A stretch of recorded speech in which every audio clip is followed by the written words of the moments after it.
Good morning student, आपका physics vision triple में बहुत बहुत स्वागत है। हम बात कर रहे हैं लेसन नंबर 8 की।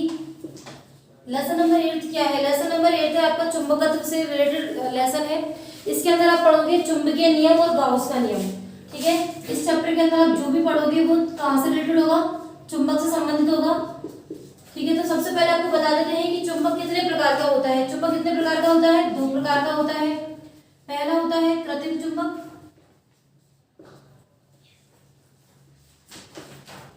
दूसरा होता है प्राकृतिक चुंबक।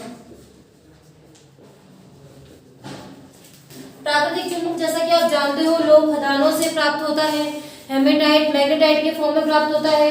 बिल्कुल ही मतलब इसकी जो ध्रुव प्रबलता है वो बहुत ज्यादा कम होती है कृत्रिम चुंबक की, प्राकृतिक चुंबक की। इसकी चुंबकत्व के गुण को बढ़ाने के लिए, इसके चुंबकत्व के गुण को बढ़ाने के लिए हम इसमें क्या करते हैं, मानव द्वारा चुंबक का निर्माण किया जाता है। उसके अंदर उन सभी गुणों का समावेश किया जाता है जो गुण अपने को चुंबक के अंदर चाहिए, जैसे कि उसकी ध्रुव प्रबलता बहुत अधिक हो, या फिर हमें क्या चाहिए कि वो बहुत अच्छे से मैग्नेटाइट कर सके, किसी चीज को बहुत अच्छे से आकर्षित कर सके।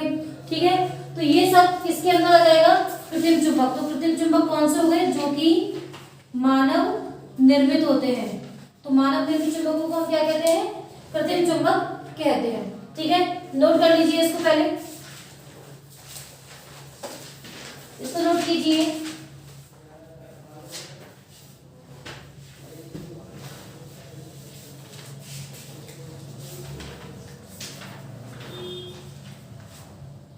उदाहरण लिखिए, इसका नोट डाल के लिखिए।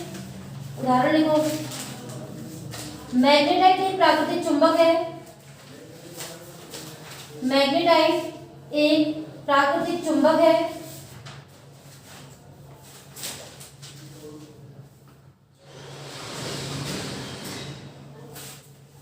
ये लिखने के बाद आप लोग प्राकृतिक चुंबक हेडिंग डाल दीजिए और लिखिए प्राकृतिक चुंबक। प्राकृतिक चुंबक अनियमित आकार के होते हैं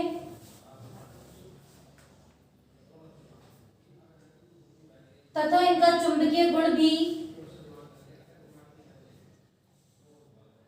बहुत कम होता है।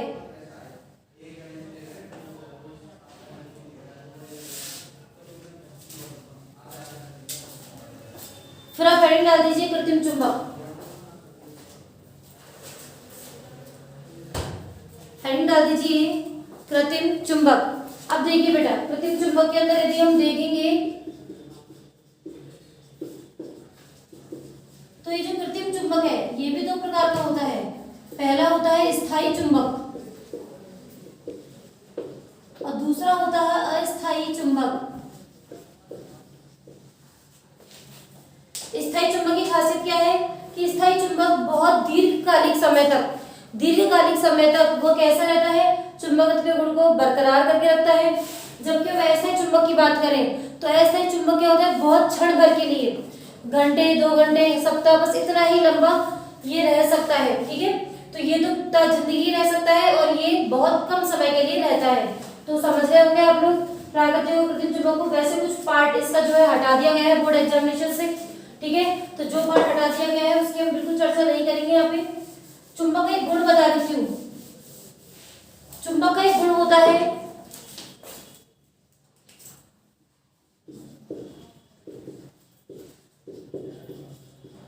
चुंबक का कौन सा गुण होता है? आकर्षण करने का। चुंबक की जो प्रकृति होती है कैसी होती है? आकर्षण प्रकृति होती है तथा इसके 2 पोल होते हैं N S। इसको हम क्या बोलेंगे? उत्तरी ध्रुव। और इसको हम क्या बोलेंगे? दक्षिणी ध्रुव। हमेशा ध्यान रखना कि जो चुंबक होता है उसके 2 पोल होते हैं N और S। ऐसे किसी भी चुंबक का अस्तित्व नहीं है इस दुनिया के अंदर जिसमें सिर्फ एक पोल हो। या आप कहोगे कि यदि मैम हम इसको ब्रेक कर दे तो क्या होगा? बेशक आप इसको ब्रेक कर दो तब भी इसके 2 पोल बन जाएंगे। यदि इसे और अधिक आप ब्रेक करोगे तो भी इसके क्या बन जाएंगे? 2 पोल बन जाएंगे। ठीक है, समझ में आ गया? इसे आप नोट कर लीजिए वीडियो को पॉज करके।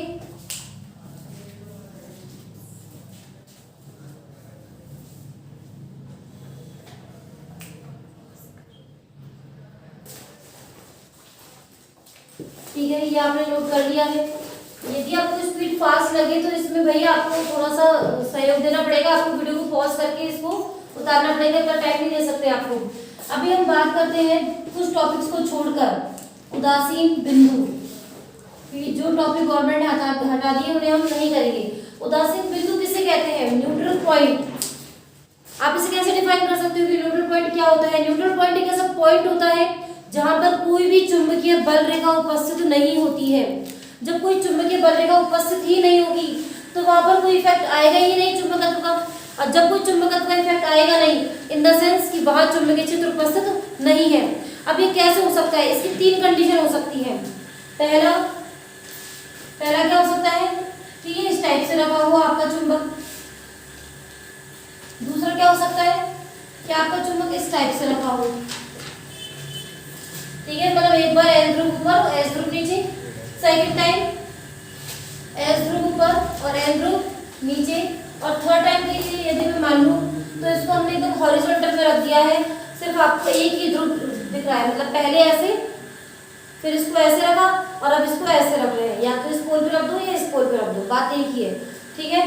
तो हम पहली वाली कंडीशन लिखिए, आप पहली कंडीशन लिखिए, डायग्राम कुछ नहीं बनाना है, उदासीन बिंदु आपने हेडिंग डाल दी है, लिखिए इसके अंदर चुंबक से कुछ दूर स्थित वे बिंदु जहां चुंबक से कुछ दूर स्थित वे बिंदु जहां पृथ्वी के चुंबकीय क्षेत्र का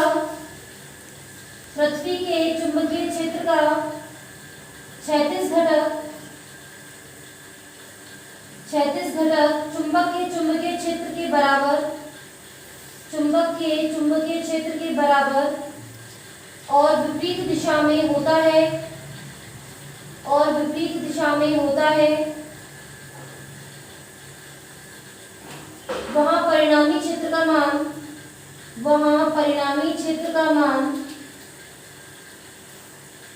शून्य हो जाता है। पहली स्थिति देखिए, हेडिंग डाल दीजिए पहली स्थिति की, चुंबक का दक्षिणी ध्रुव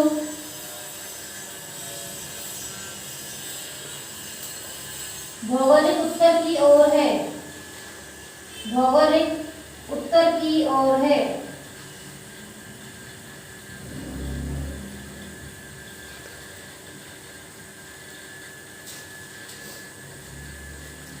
ठीक है, देखिए ये चुंबक का उत्तरी ध्रुव है, ईस्ट वेस्ट नॉर्थ साउथ में ये चुंबक का उत्तरी ध्रुव है, और ये कहां पर है? दक्षिण में स्थित है। कहने का मतलब आपको जो सेकंड वाली कंडीशन है वो पहले दे रखी है। सेकंड वाली कंडीशन यदि पहले दे रखी है तो आप इस चीज का ध्यान रखिए कि जो ग्राफ है इस टाइप से बनेगा। देखो हम इस कंडीशन की बात कर रहे हैं S2n, तो ये N1 पोर्टल पे, ये N2 पोर्टल पे, कहने का मतलब है ये N1 न्यूट्रल पॉइंट है, यहाँ N2 न्यूट्रल पॉइंट है, ये कोई ध्रुव नहीं है। N1 और N2 यहाँ पर जो दिया गया है वो क्या दिया गया है? उदासीन बिंदु दिया गया है।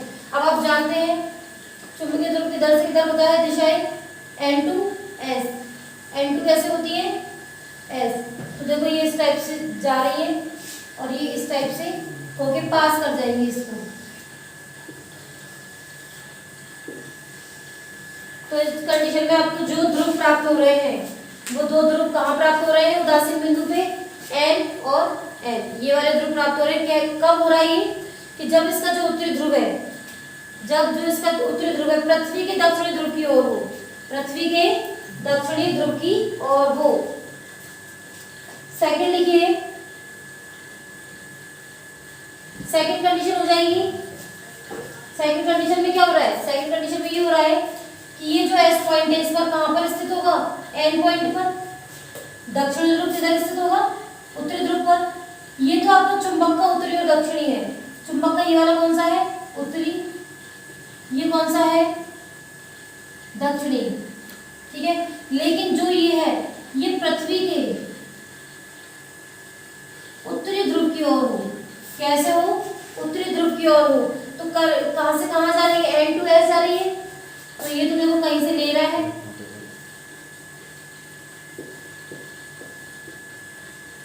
और इसकी कहीं की ओर जा रही है।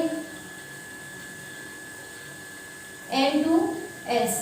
तो ये मिस्टेक कर दिया मैंने, ये यहाँ से जा रही है,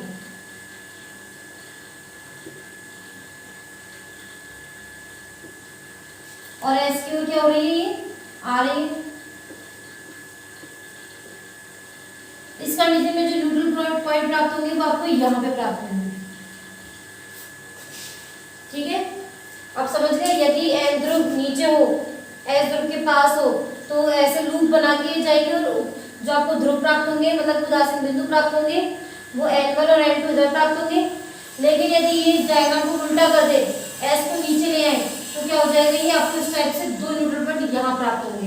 इन दोनों को बना लीजिए।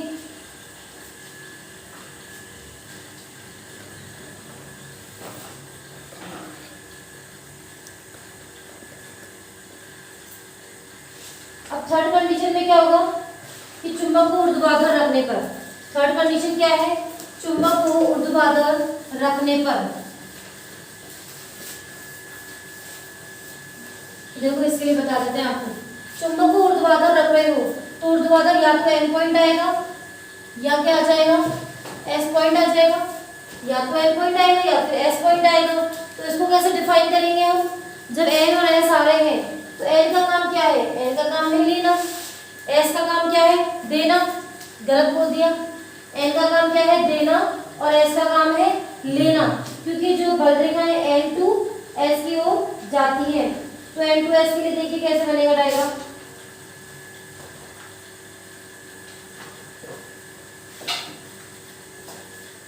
देखिए N से जाती है तो N से आप इन किरणों को बाहर भेज दीजिए, इस टाइप से ये किरणें जाएंगी, और जाएंगे तो यहाँ पर आपको क्या मिलेगा, एक उदासीन बिंदु। बस इसको रहने दो, इसी को कर लो। N2S जाते तो ये इस टाइप से जाएंगी आपकी किरणें, और यहाँ पर हमें क्या मिल जाएगा, एक उदासीन बिंदु। ठीक है, इसको अलग अलग तरीके से भी दिखाया जा सकता है, बट आप इसको ऐसे भी दिखाए होगे तो कोई मिस्टेक नहीं है। आई होप आपको ये समझ में आ गया होगा।